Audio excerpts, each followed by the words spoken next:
M'Baibulo muli kankhani kena kamene bulu anayankhula kwa mwini, koma chinachitika nchani kuti bulu, nyama yoti simayankhula, ifike poti imuyankhule.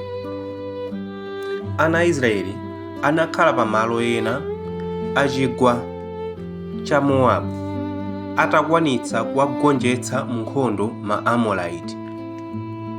Ndipo mfumu Balaki ya ku Mowabu itaona izi, idaona kuti ana a Israeli akhala pamenepo, idachita mantha kwambiri mu mtima mwake, ndi adatumiza uthenga kwa abambo wina wotchedwa Balaamu.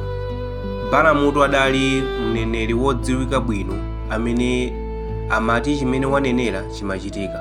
Ndipo Balaki mu uthenga wake adati, Balaamu, bwera kuno ku Mowabu ndipo udzatemberere ana a Israeli, chifukwa ndikudziwa kunena kuti chimene wanena chimachitika. Ukatemberera amatembereredwa, ndipo amene wadalitsa iwe amadalitsidwa.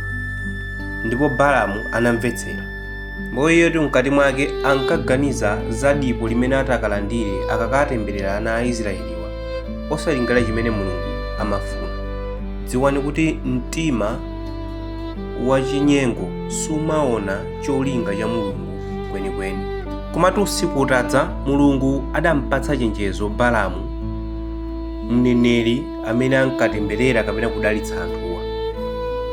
Usapite kukatemberera ana a Israeli, chifukwa anthuwa ndiodalitsidwa. Ndipo mmawa kutacha, Balaamu adauza amthenga ake kuwauza kuti kamuuzeni mfumu Balaki kuti sindipita, chifukwa Mulungu sakundilola. Ndipotu Balaki atamva izi, ngati mfumu idatumiza amithenga ambiri nawonso kubwerera kuja nkumuwuza kuti ulandira dipo lalikulu komanso mphatso zochuluka. Taona mphatso zina ndizi. Mtima wa Balaamu udatsanukira ku zimene iye atalandire, komabe chifukwa kuti Mulungu amamuyankhula, adabwereranso madzulo kukamfunsa Mulungu kuti aone ngati Mulungu asinthe maganizo ake pakupita kokatemberera ana a Israeli.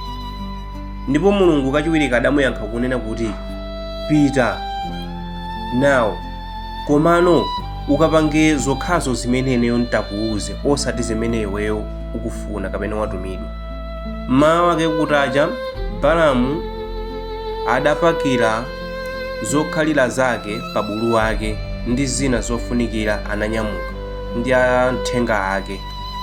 Koma Mulungutu sankasangalala nazo zimenezi, chifukwa mtima wa Balaamu udali pa zinthu zimene iye atalandire, osati cholinga cha Mulungu. Nde Mulungu ataona izi, adatumiza mngelo. Mngeloyo adakayima patsogolo pake pamene padali bulu wake nkumatsutsana naye. Bulutu amatha kumuona mngeloyo, koma Balaamu samatha kumuona, ingakhale adali mneneri. Dziwani kunena kuti pali nthawi zina zimene Mulungu amatha kulola kuti ingakhale nyama zione choyipa chimene chili kutsogolo kwathu pamene ifeyo tadzazidwa ndi kudzikuza. Ndipotu bulu ameneyo anaona mngelo atayima pa njira, atanyamula lupanga lalitali lakuthwa. Ndi mantha odzazidwa, buluyu anayenda nkupita kumbali kwa njira kuopa. Kenaka Balaamu adatenga chikwapu m'manja mwake ndodo nkumukwapula buluyu. Ndipo atamukwapula, adapangitsa kuti buluyu abwerere mu msewu. Ngakhale mwa mantha amayendabe pang'ono-pang'ono, komatu Balaamu sankatha kuona chimene bulu wake akuona, ndipo amangomukakamizabe buluyu pomukwapula kuti aziyendabe. Dziwani kuti pali chinthu chimene chimatha kuphimba zabwino kuti usazione koposa mdima, ndiye kudzikuza. Ndi tchimo limene ngakhale Mulungu amadana nalo. Kumbukirani kuti ndi limenenso adathamangitsira Satana kumwambako chifukwa chodzikuza nkumadziona kuti ndi oyenerera. Ukuti akuyenda, anakafika pa malo ena opapatiza, amene uku kudali chipupa, ukunso chipupa. Akalowa malo amenewo ndi kuti kokatulukira kumakhala kutsogolo. Atafika pamenepo,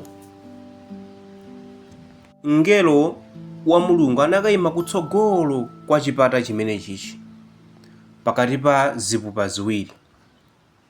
Ndeno tsopano apapa buluyu atamuona mngelo kachiwiri, anachita mantha n'kudzikakamiza kuchipupa.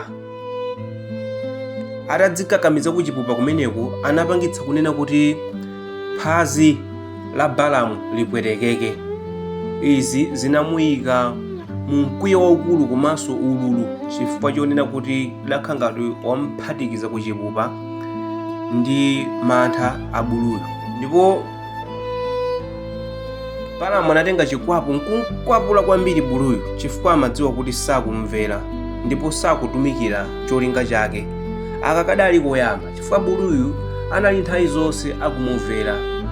Koma tsiku limeneli adadabwa naye kuti chachitika nchani bulu kuti asamumvere, bulu amene wakhala kuyenda naye nthawi yayitali.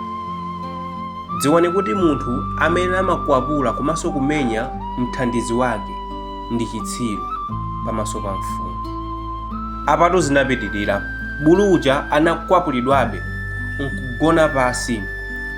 Kugona pasi ndikuti adatuma ena kuti amuthandizire kudzutsa, komano buluyu samalola kuti adzuke apitirire kuti ayende. Adadziwa kuti apapa mpamapeto china chake chikuchitika. Atagona pasi, Balaamu adatengabe chikwapu kupitiriza kumukwapula bulu ameneyo kuti bulu osamvera. Apatu mpamene Mulungu adatsegula kamwa la bulu kuti ayankhule. Pamenepa tingathe kuipeza nkhani imeneyo kuchoka mu buku la Numeri chapter 22 verse 26 mpaka na 30. Ndipo bulu adayankhula mowu ananena kuti, kodi ndapanga chani ine kuti mundikwapule kodetsa nkhawa katatu kameneka? Ndipo chifukwa kuti Balaamu adali wokwiya sadamvetsetse kuti bulu ati chani, adatengabe chikwapu nkumamukwapula. Ndipo adamuyankha, wandipangitsa ine kukhala chitsiru. Ndikadakhala ndili ndi lupanga ndikadakupha iweyo pompano, kuuza bulu uja. Komatu bulu adayankhapo nafunsa kuti kodi ine si bulu wanu amene mwakhala mukukwera pansana pangapa kwa nthawi zonse? Kodi ndapangapo zinthu ngati zimenezi kale lonse?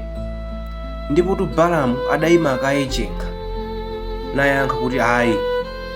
Kenaka Mulungu adatsegula maso a Balaamu kuti athe kumva ndi kumuona mngelo amene adali pafupi Mulungu adamtumiza, ali ndi lupanga m'manja mwake. Ndipo mngelo adati, n'chifukwa chani ukumenya bulu wako? Ine ndabwera kudzatsutsana nawe pa chimene Mulungu amafuna, koma ayi ndithu ungopitirirabe. Bulutu watha kundiona ine ndipo amapatuka nkuopa.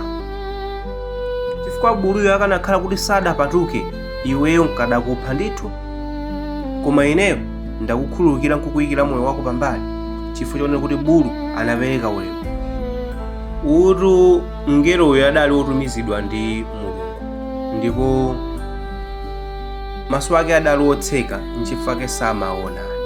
Atamva izi, Balaamu adagwa pasi, nkhope yake ili pasi, ndipo adayankhula kuti ndachimwa.